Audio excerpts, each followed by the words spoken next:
Pence is speaking out on former President Trump's call to actually terminate, his word, terminate the United States Constitution to overturn the 2020 presidential election and to reinstate him to power.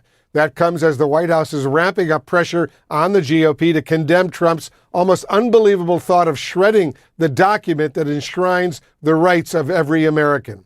CNN congressional correspondent Jessica Dean is joining us live from Capitol Hill right now. Jessica, more Republicans are in fact speaking out, but some top GOP leaders are still notably silent.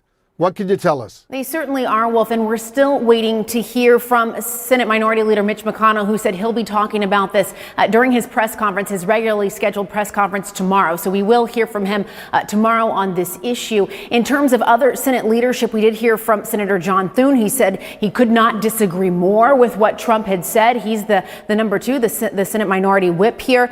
We also heard in tweets from Senator Mike Rounds. He was pretty strong about it. He said no one should be threatening to terminate the Constitution. Senator Lisa Murkowski saying that suggesting the termination of the Constitution is not only a betrayal of our oath of office, it's an affront to our republic. Now, I was just down at the Senate votes. They just took a vote. My colleague and I talked to Senator Roger Marshall, who told us he simply didn't know what we were talking about. He hadn't read the comments. I told him what those comments were, and he said that he thought perhaps they'd been taken out of context, that we should be talking about other issues, other things like gas prices, like the economy. He did not want to be talking about this, that's for sure. We also tried to speak to Senators Lindsey Graham and Tim Scott. They did not answer any questions about their thoughts on former President Trump's comments. We also heard from his former Vice President, Mike Pence. Here's what he had to say.